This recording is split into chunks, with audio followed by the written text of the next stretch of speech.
반갑습니다. 원빈입니다.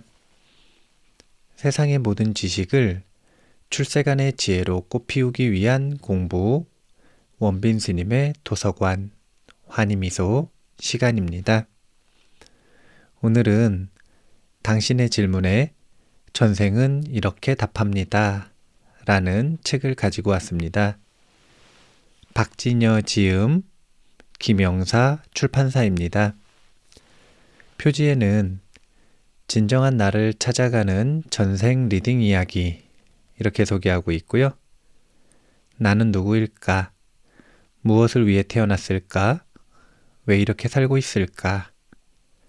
전생을 알면 삶의 의미와 방향이 보입니다. 이렇게 소개하고 있습니다. 이 책을 고른 이유는 질문을 받았습니다. 스님, 저는 반려묘와 함께 살고 있습니다. 그런데 문득 나는 왜 결혼도 안 하고 고양이랑 살고 있을까라는 의문이 들었습니다. 혹시 이런 것도 전생의 인연일까요? 이렇게 질문을 하셨는데요. 답변하기로는 사실 저는 이유를 전생에서 찾는 것을 선호하지는 않습니다. 전생과 연관이 없다는 뜻은 아닙니다. 다만 현재의 자신을 잘 관찰해 보는 것으로 답을 찾을 수 있고 그렇기 때문에 현재에서 답을 찾는 것을 선호한다는 의미입니다. 하지만 전생에 대한 질문을 하셨으니 전생에 대한 이해를 도울 수 있는 책 한 권을 소개하도록 하겠습니다. 하고 이 책을 권하게 되었습니다. 오늘은 이 질문에 의해서 인연이 된 책이니까요. 일단 기본적으로 저자 박진여 씨가 전생 리딩을 한다라고 하는데 이제 부처님 당시에도 전생을 보는 사람들이 상당히 많았습니다. 그렇기 때문에 뭐 특별한 일은 아니지만 요즘에는 소수의 사람들이 특히 이렇게 이 대중 매체에 소개되어 있는 분들 중에 이렇게 전생 리딩을 하시는 분들이 흔치 않기 때문에 좀 신기하게 바라보시는 것 같아서 기본적으로 전생 리딩이 어떤 원리로 이루어지는지에 대한 내용과 이후에 반려동물과의 인연이 어떤 인연에 의해서 이루어지는지 그 내용을 한번 살펴보도록 하겠습니다. 자, 그럼 시작해 보겠습니다. 영혼의 청문회, 사람의 파동과 공명을 통한 리딩 원리. 저는 사람이 가진 고유한 파동수의 공명의 영적 정보를 읽어내는 능력이 있습니다. 똑같은 파동은 공명한다. 이것이 공명의 원리입니다. 세상에 존재하는 모든 물체는 저마다 고유한 파동수를 가지고 있습니다. 그 파동수가 서로 반응하는 결합 구조를 가지고 있으면 공명이 일어납니다. 공명은 말 그대로 같은 주파수끼리 반응하는 현상을 말합니다. 사이코메트리, 어떤 물체나 특정인의 소유물에 손을 대어 그 물체나 소유자에 관한 정보를 읽어내는 심령적 행위도 공명의 범위에서 일어나는 영적 현상입니다. 사람의 마음도 저마다 고유한 진동수를 가지고 있습니다. 그 진동수에 상응하는 채널을 가지고 있으면 그 사람의 생각과 마음을 읽을 수 있습니다. 한 예로 진동수가 같은 소리 굽새의 한쪽을 때리면 다른 쪽 소리 굽새도 울리기 시작합니다. 공기를 매개로 일어나는 소리 굽새의 공명 현상입니다. 소리 굽새는 U자형의 금속 부분을 때려서 소리를 내는 기구인데 다소의 고유한 진동을 갖고 있어 악기나 코러스 조율에 사용합니다. 진동을 가하는 방법에 따라 발생하는 소리도 다릅니다. 예를 들어 440Hz의 소리를 내는 소리급새를 향해 같은 440Hz의 랏소리를 충돌시키면 소리급세는 저울로 웅 하는 소리로 반응합니다. 이것이 바로 공명입니다. 유유상종이라는 말이 있듯 같은 파동은 서로를 끌어당겨 반응합니다. 그러니까 저는 여러 사람의 고유한 영적 파동에 공명하는 소리급세 같은 영성체를 지니고 있다고 할 수 있습니다. 저는 사람마다 가진 고유의 파동수에 채널을 맞춰 전생을 리딩합니다. 그가 어느 생에 누구로 살았으며 현생에 태어날 때 어떤 영적 계획과 약속을 세우고 왔는지를 설명합니다. 마치 라디오 채널을 맞추듯이 말입니다. 그가 삶의 장애를 만나 고통스러워할 땐 그 원인이 어디에서 시작되었는지 알려줍니다. 그리고 그 문제를 해결하기 위해 어떤 마음으로 살아야 하는지에 대한 영적 메시지를 들려줍니다. 대부분의 경우 해답은 자기 안에 있다고 리딩은 말합니다. 부처님 말씀 중에 이런 구절이 있습니다. 너희의 현재는 너희가 과거에 생각하고 행동했던 결과이다. 전생 리딩은 그 사람이 가진 영적 문제에 대해 CT나 MRI를 찍는 것과 비교할 수 있습니다. 병원에서는 환자의 질병에 관한 원인을 CT나 MRI 검사로 찾아내고 그에 맞는 치료 계획을 세웁니다. 이와 마찬가지로 전생 리딩 역시 현생의 어떤 문제에 대해 그 사람의 전생에서 원인을 찾아낸다고 할 수 있습니다. 인간의 태어남은 정자와 난자의 만남에서 시작되고 그것은 DNA의 결합으로 이루어집니다. DNA에는 그 사람의 모든 카르마 정보가 저장되어 있고 그 DNA가 선택한 사람의 전생을 리딩으로 들여다보면 조상의 정보도 함께 관찰할 수 있습니다. 전생 리딩은 한마디로 영혼의 청문회라고도 할 수 있습니다. 한 사람의 전생을 리딩할 때 그의 보호령이나 수호령이 함께 하는 경우가 있기 때문입니다. 영적 존재는 우리의 무의식적 공간에 항상 함께하고 있지만 리딩 순간에는 의식 차원으로 상승해 리딩을 도와주는 경우도 있습니다. 그럴 때에는 그 보호령이나 수호령의 의견을 내담자에게 들려주기도 합니다. 그 존재들과 함께 그 사람이 전생에서 어떤 카르마를 지었는지 체크하는 것입니다. 그렇게 그의 영적 건강과 질환의 상태를 알아냅니다. 나아가 영혼이 어떤 영적 근저단 상태에 있는지도 살펴봅니다. 우리가 집을 담보로 은행에서 대출을 받으면 은행에서는 담보물의 근저당 설정을 합니다. 그렇게 되면 주택 소유자는 집에 대한 법적 권리를 행사할 수 없습니다. 대출금을 상환해야 소유권을 되찾을 수 있습니다.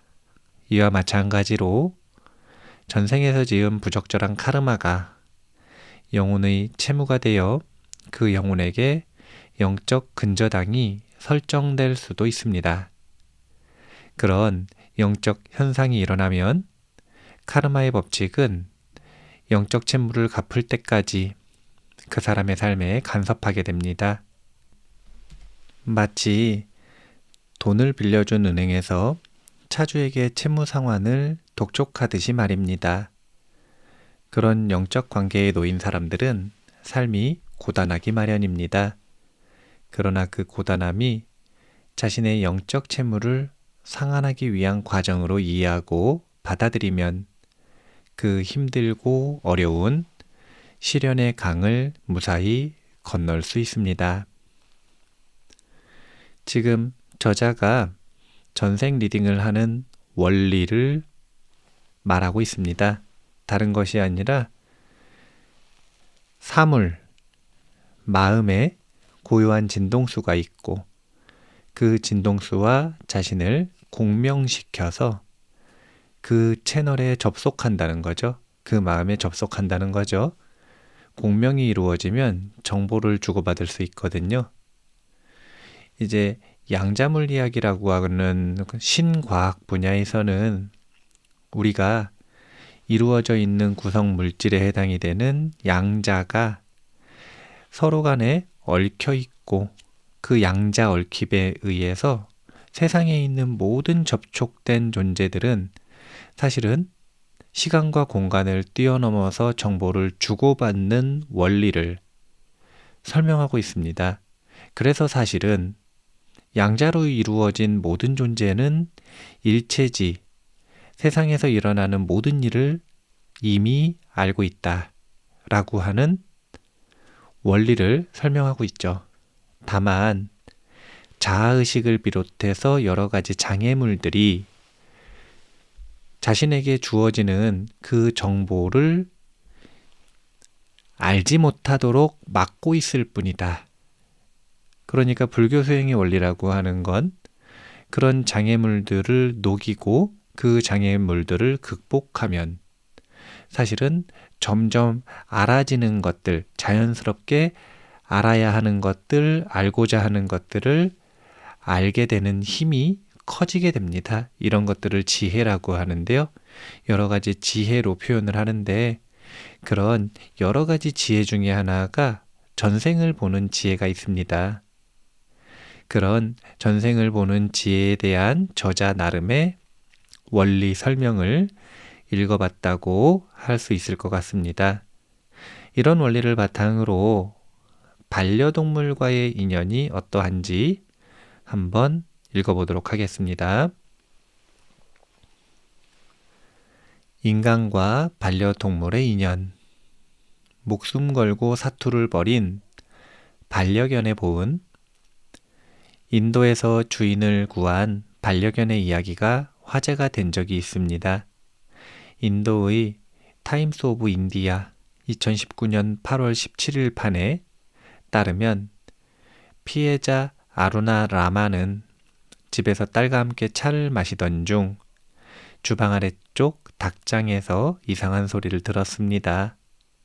아루나는 그 소리를 확인하기 위해 닭장으로 다가갔습니다.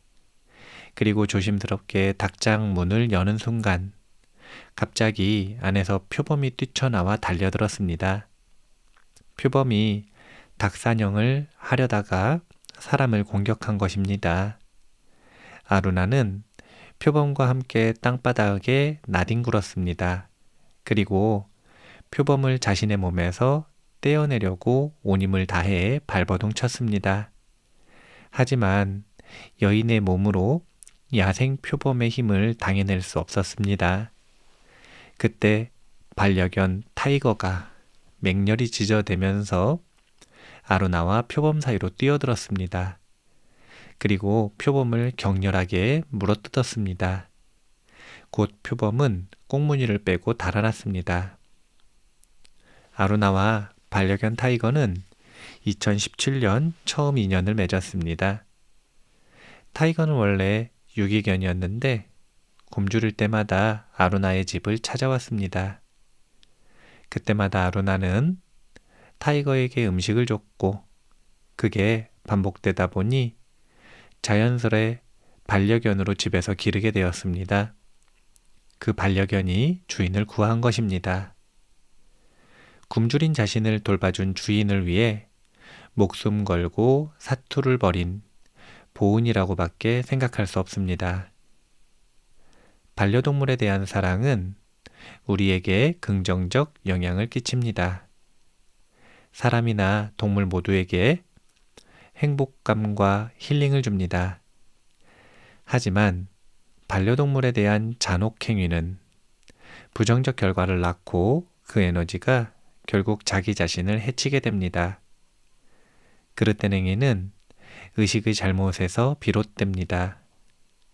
우리가 어떤 마음을 가지고 행동하느냐에 따라 우리 의식이 달라진다는 이야기입니다. 부메랑은 둥근 원운동의 성질을 가지고 있습니다. 카르마의 법칙과 일치합니다. 상대에게 친절하게 대하면 그대로 친절함이 되돌아옵니다. 반대로 불친절하게 대하면 그와 똑같이 반목과 갈등을 불러옵니다. 대한민국의 1천만 가구가 반려동물과 함께하는 시대에 우리는 살고 있습니다. 그 영혼들이 왜 우리 곁에 오게 되었는지 한 번쯤 생각해 볼 때입니다. 그들은 상대를 배신하지 않습니다. 우리는 그 순수함을 통해 원래 가지고 있었던 잃어버린 맑음을 되찾아야 합니다. 반려동물은 자신을 돌보는 주인만 기다리고 사랑하면서 살아갑니다. 우리보다 우리를 더 사랑하는지도 모릅니다. 그들의 한결같은 사랑을 우리는 배워야 합니다. 사랑은 우리의 영적 진화를 위해 필요합니다. 어쩌면 그들은 언젠가의 전생에서 가족이나 친구, 조상 등 우리가 사랑했던 영혼일 수 있습니다. 다시 말해, 지금 당신 곁에 있는 반려동물은 당신을 지키기 위해 온 아주 친밀한 영혼일 수도 있다는 말입니다. 당연히 그런 존재를 이기심으로 막 대한다거나 버려서는 결코 안 됩니다. 반려동물을 버리는 사람은 다음 생에 반려동물로 태어나 주인에게 버림받을지도 모릅니다. 업의 균형을 맞추는 카르마의 법칙에서는 충분히 일어날 수 있는 일입니다. 인간과 반려동물은 어떻게 만나게 될까요? 전생 리딩으로 살펴보면 인간과 반려동물은 현생에서 우연히 만나 공생하는 경우가 많습니다. 하지만 때로는 전생에서 비롯된 인연으로 만나는 사례도 리딩에서 적지 않게 나타나기도 합니다. 유기견 센터에서 만난 희망이. 한 20대 여성은 부모를 일찍 여의고 어릴 때부터 외할머니와 함께 살았습니다. 그런데 3년 전 외할머니가 돌아가신 후부터 심한 우울증에 시달리기 시작했습니다. 그래서 친구의 권유로 유기견 센터에서 강아지를 입양했습니다. 희망이라는 이름을 지어주고 가족처럼 함께 생활했죠. 그녀는 저를 찾아와 희망이와의 인연을 물었습니다. 리딩에서 희망이는 그녀를 지키기 위해 온 영혼이라고 말했습니다. 그리고 누구인지는 정확히 알 수 없지만 희망이 뒤에 젊은 남녀로 보이는 영혼의 실루엣이 함께 있었습니다. 그로부터 1년 뒤 그녀는 자신에게 일어난 일을 전해왔습니다. 어느 날 밤 낯선 젊은 남녀와 함께 희망이가 자기 옆을 지키고 있는 꿈을 꾸었답니다.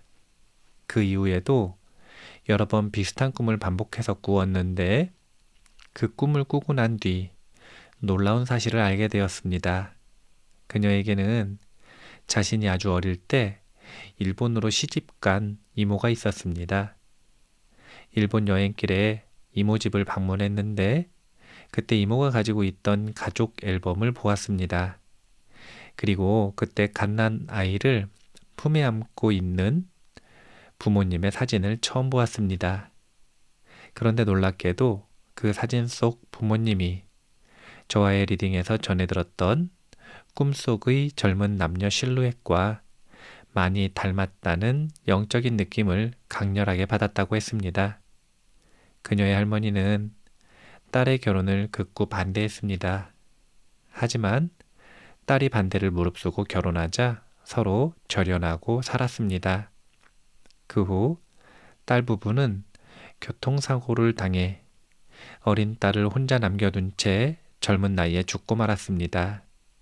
그렇게 그녀는 부모의 얼굴조차 모른 채 외할머니와 함께 살아온 것입니다. 앞의 이야기에서 이모 집을 방문했을 때 처음 본 부모님의 사진에서 그녀가 느꼈다는 강렬한, 뭐라 표현할 수 없는 어떤 영적 느낌은 무엇일까요? 그 느낌은 자식을 키우지 못하고 세상을 떠난 부모님이 희망이와 함께 자신을 지키고 있다고 믿고 싶은 그녀만의 생각일까요? 얼마 전 그녀가 전해온 쪽지 형태의 편지에는 이런 글이 적혀 있었습니다. 안녕하세요. 사정이 여의치 않아 이제야 소식 전합니다. 선생님 도움으로 마음이 많이 회복되어 하루하루 살아감에 감사하며 지내고 있습니다. 선생님께 평생 감사드립니다. 많은 분의 힐링에 늘 감사를 드리며 선생님의 맑고 아름다운 일을 항상 응원합니다. 사랑합니다. 또 다른 사례는 평소 심장병을 앓던 80대 할머니의 임사체험 이야기입니다. 할머니는 슈퍼를 운영하는 딸을 도우며 하루 일과를 보내는 분이었습니다. 그러던 어느 날 가게 앞 도로에서 교통사고가 났는데 그 사고로 길을 지나던 유기견이 크게 다쳤습니다. 할머니는 그 유기견이 불쌍해 상처를 치료하고 돌봐줬습니다. 슈퍼 구석 한쪽에 종이 상자로 집도 만들어줬습니다. 하지만 그 유기견은 할머니의 지극한 돌봄에도 불구하고 상처에 후유증이 깊어 끝내 죽고 말았습니다. 그 후 어느 날 할머니는 갑자기 심정지가 일어나 병원 응급실에서 심폐소생술을 받는 위기를 겪었습니다. 바로 그때 할머니는 젖은 길목에서 특이한 경험을 했답니다. 할머니가 흰 옷을 입고 어둑해진 산 언덕을 힘겹게 넘어가는데 어디선가 흰 강아지 한 마리가 나타나더니 앞에서 꼬리를 흔들며 길을 인도했다는 것입니다. 그 강아지는 할머니를 잘 안다는 듯 연신 친근한 몸짓으로 애교를 떨었습니다. 한참 강아지를 따라가던 할머니는 딸이 병실 문 앞에서 울부짖는 소리를 듣고 깨어났습니다. 할머니는 깨어난 뒤 문득 그 강아지가 자신이 돌봐준 유기견의 모습과 비슷하다는 생각이 들었습니다. 그 흰 강아지는 정말 할머니가 치료해준 유기견의 영혼이었을까요? 할머니를 리딩한 결과 두 강아지는 같은 영혼으로 나타났습니다. 옛날부터 전해오는 이야기 중에도 이와 비슷한 사례가 있습니다. 바로 사람이 죽어서 외롭고 두려운 저승길을 홀로 갈 때 집에서 키우다 죽은 강아지가 나타나 길을 안내한다는 이야기입니다. 만약 그 이야기가 사실이라면 반려견은 살아생전에는 물론이고 우리가 가는 사후의 영적 공간에서도 우리를 지켜주는 그 누구보다도 고마운 존재가 아닐까요? 1960년 1월 영국의 신문들은 에식스주 레인던의 불타버린 방갈로에서 죽은 채 발견된 시각장애인과 반려견에 관한 기사를 앞다퉈 실었습니다. 반려견과 함께 혼자 살고 있던 그는 아마도 불 속을 빠져나오려다가 죽은 듯하며 그가 데리고 있던 개는 지독한 열기와 연기에도 불구하고 주인의 곁을 떠나지 않았다. 저의 스승이신 법은 선생님의 친구분 중에도 반려견의 도움으로 화재의 위기 속에서 목숨을 구한 사례가 있습니다. 그 친구는 치과 의사였는데 어느 날 밤 병원 일을 마치고 학회 모임에서 술에 취해 집으로 돌아왔습니다. 그때 그분의 아내는 관절 수술 후 재활 치료를 받고 있었습니다. 그래서 수시로 끓여 먹을 수 있도록 회복에 좋다는 곰탕을 주방에 준비해놨습니다. 마침 아내는 안방에서 공인이 잠들어 있었습니다. 평소 부부 사이가 좋았던 그분은 아내를 위해 곰탕 솥에 가스불을 켰습니다. 그리고 취기 때문에 그만 깜빡 자비 들고 말았습니다. 얼마 후 곰탕 솥이 벌겋게 타들어가면서 검은 연기가 집안을 가득 채웠습니다. 불길에 휩싸이는 건 시간 문제였습니다. 그때 안방에서 잠자고 있던 그의 아내는 비몽사몽 상태에서 반려견 벤지가 옆에서 자신을 절박하게 깨우는 걸 느꼈습니다. 아내는 그렇게 겨우 잠에서 깨어났고 사투 끝에 사태를 수습할 수 있었습니다. 그때까지 술에 골아떨어진 남편은 세상 모른 채 코를 골고 있었답니다. 그런데 아내를 깨운 벤지는 15년을 가족처럼 살다가 2년 전에 이미 죽었습니다. 벤지는 당연히 하늘나라에 있어야 했습니다. 그런데 얼마나 안타까웠으면 주인에게 한 걸음에 달려와 위급함을 알려주었을까요? 그녀는 벤지가 너무나 고맙고 그리워서 하염없이 눈물을 흘렸습니다. 그러면서 말했답니다. 벤지야, 너무 고맙다. 이제 엄마는 괜찮으니까 이곳에 머물지 말고 내가 가야 할 곳을 찾아가렴. 하나의 이야기를 더 해볼게요. 죽은 새끼 고양이들의 환생. 동물은 인간에 적용되는 카르마의 법칙과는 다른 차원을 가지고 있습니다. 예를 들면 늑대가 사슴을 잡아먹는 살생 행위는 카르마가 되지 않습니다. 그 행위는 자기 생존과 보호를 위한 자연의 순환 법칙에 위배되지 않기 때문입니다. 그래서 그 행위에 대한 책임을 지지 않습니다. 동물은 도덕적 가치를 인식할 수 없기 때문에 카르마의 관점상 중립적이라고 말할 수 있습니다. 이는 결국 동물의 경우 각자의 카르마를 소멸하거나 새로 만들어낼 수 없다는 뜻입니다. 즉, 동물의 세계에서는 선악이 가능하지 않다는 의미로도 해석할 수 있습니다. 인간의 욕망은 이기심에 뿌리를 두고 있지만 동물은 인간보다 순수한 영혼을 가지고 있습니다. 그래서 우리 곁에 있는 반려동물은 어쩌면 우리의 영적 진화를 위해 필요한 존재이며 또한 나쁜 카르마를 정화하기 위해 우리에게 와 있는 존재일지도 모릅니다. 빙의, 그 영혼의 노숙자들이라는 저서는 제 스승인 법운 선생님의 경험담을 담은 책인데 거기에 주인의 실수로 죽어간 반려묘 새끼들의 이야기가 있습니다. 섭이라는 30대 남성이 있었습니다. 섭에겐 기르던 반려묘가 있었는데 결혼 후 아내가 고양이를 싫어해 별장으로 보낼 수밖에 없었습니다. 그러나 고양이가 너무나 보고 싶었던 섭은 아내를 겨우 설득해 고양이를 다시 자신이 살고 있는 집으로 데려왔습니다. 그러던 어느 날 섭은 열흘간 아내와 해외여행을 떠나게 되었습니다. 그런데 그날 아침에 반려묘가 창고에서 4마리의 새끼를 출산했습니다. 섭과 아내는 그 사실을 모른 채 집을 나서면서 창고 문을 잠가버렸습니다. 어미 고양이가 창고 밖에 나와 있었는데 말입니다. 어미의 보살핌을 받을 수 없던 새끼들은 결국 죽을 수밖에 없었습니다. 그런데 그 무렵 섭의 아내는 여행지에서 임신을 했습니다.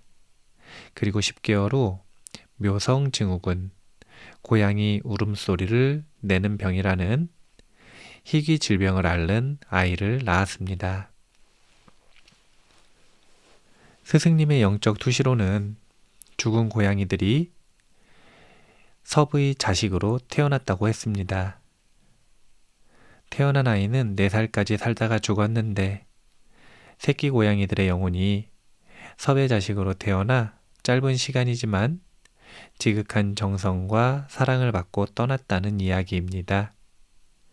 책에서 법운 선생님은 그때 그 고양이들이 주인의 병든 자식으로 태어나 주인에게 말할 수 없는 고통과 아픔을 안겨주고 떠났다고 했습니다. 그러나 저는 다르게 생각합니다. 새끼 고양이의 영혼이 섭의 자식으로 태어나 그 보상을 받고 떠났다고 생각하기 때문입니다. 자식의 병을 치료하기 위해 최선을 다하는 주인의 사랑과 정성을 아낌없이 받았을 거라고 저는 믿습니다. 그렇다면 정말 동물의 영혼이 사람으로 환생할 수 있을까요? 이 의문에 대해 불교의 증일암경, 상응부, 청정도론, 그리고 여타 다른 경전에서는 축생계에서의 환생도 인간이나 다른 세계에서의 환생과 똑같은 측면에서 다루어진다고 언급하고 있습니다. 이는 축생계에서의 환생이 여러 영역 중 하나에 속한다는 의미로 해석할 수 있습니다. 동물의 죽음 자체는 악업의 결과를 다 소멸시킨 것으로 인정되며 따라서 잠재해 있던 어떤 축적된 선업은 그 존재를 인간으로 환생하도록 이끌 수 있다는 이야기입니다. 모든 생명은 고귀하고 저마다 가치를 가지고 있습니다. 불교 우주론에서는 그것이 유정의 존재의식에 무엇으로 나타나든 반응을 낳고 행위를 자극하는 것이 무엇이든 그것은 실제하는 것으로 간주한다고 말합니다. 또한 그것이 결코 절대적이지는 않다고 말합니다. 결론적으로 말하면 어떤 일에서나 모두 자비와 사랑으로 되갚을 수만 있으면 그 어떤 상대에 대한 인과도 용서와 정화가 될 수 있다는 뜻입니다. 동양과 서양의 환생론. 윤회 환생과 관련해 서양적 환생론과 동양적 환생론에 대한 리딩에는 차이가 있습니다. 서양적 환생론에서는 정신과 육체의 진화 과정에 본래부터 끊임없이 위로 올라가려는 상승 기류가 작용하기 때문에 인간의 영혼이 하등 동물로는 태어나지 않는다고 말합니다. 그러나 동양적 환생론에서는 불교의 육도 윤회론이 말하는 것처럼 죄를 지은 영혼은 동물 형상을 가진 축생계에 태어날 수 있다고 말합니다. 에드거 케이시의 리딩에서도 사람의 영혼이 동물과 관련 있다는 얘기는 없습니다.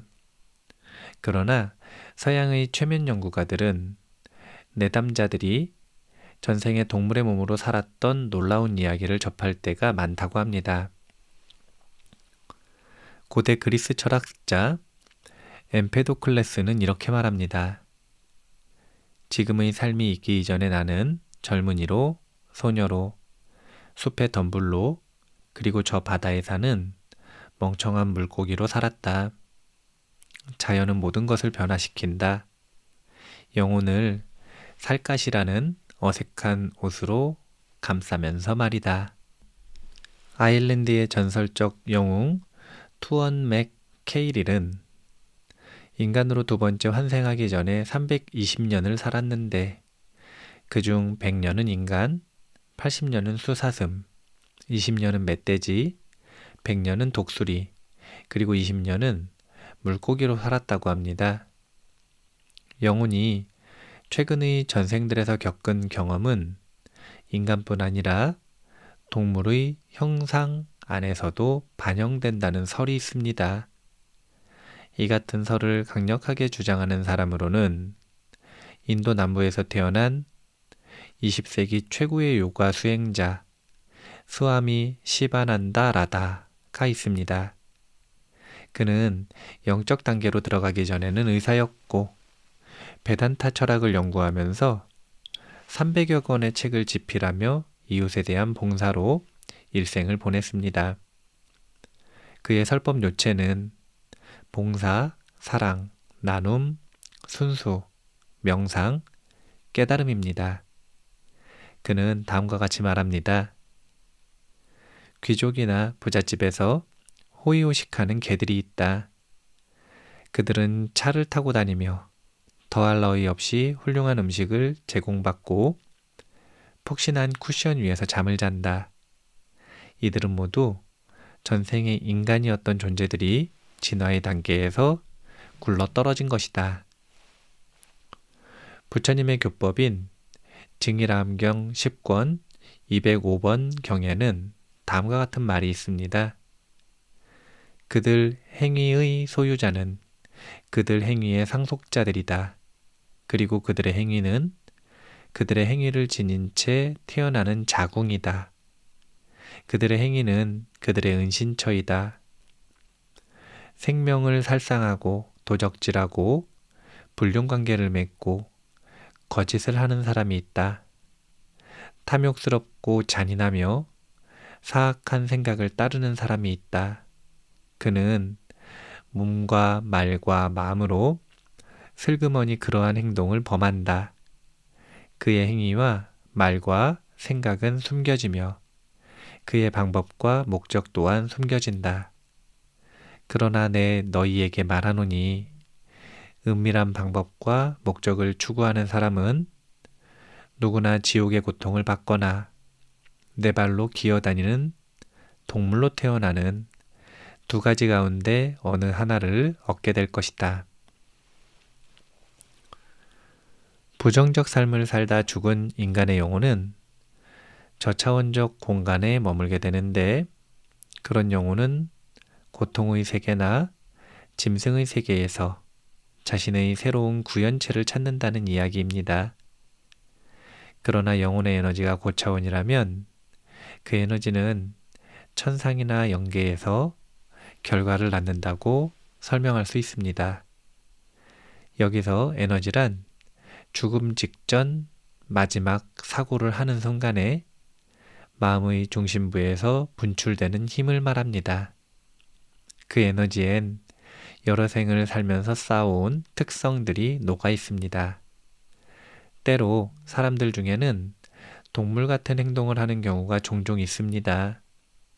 만약 그의 행동과 생각이 계속 저차원에 머물러 있고 죽음에 임박했을 때의 생각 또한 낮은 수준이라면 다음 생에서 얼마든지 전응하나 축생으로 태어날 수 있다는 얘기입니다.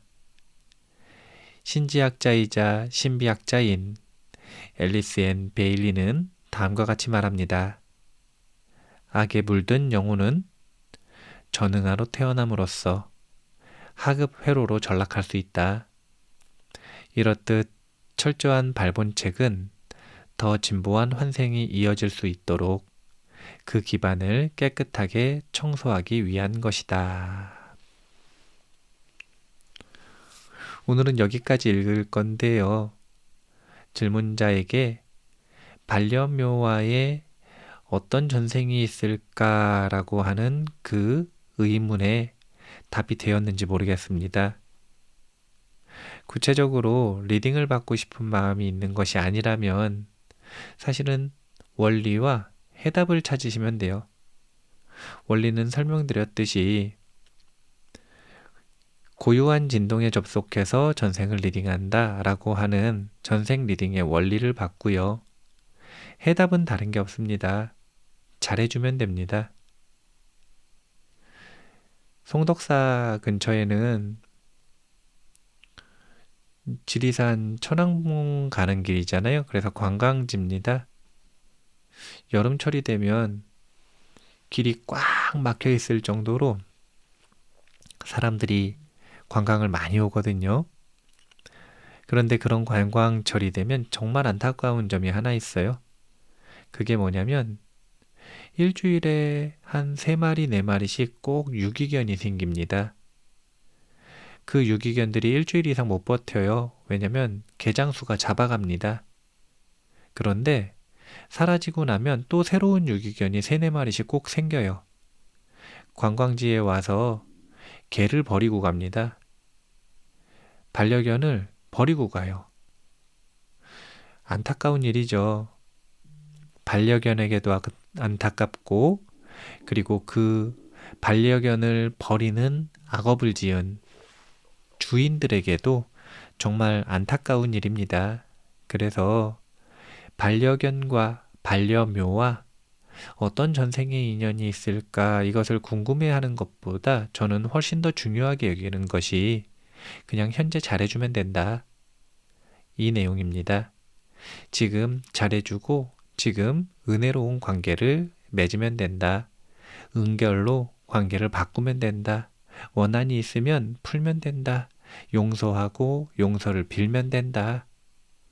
저는 지금 이 순간 내가 취해야 할 태도, 이것이 훨씬 더 중요하다고 생각하고 이 지혜로운 선택이 삶을 바꾸는 데 있어서 전생을 아는 것보다 훨씬 더 강력한 영향력을 미친다고 생각을 합니다.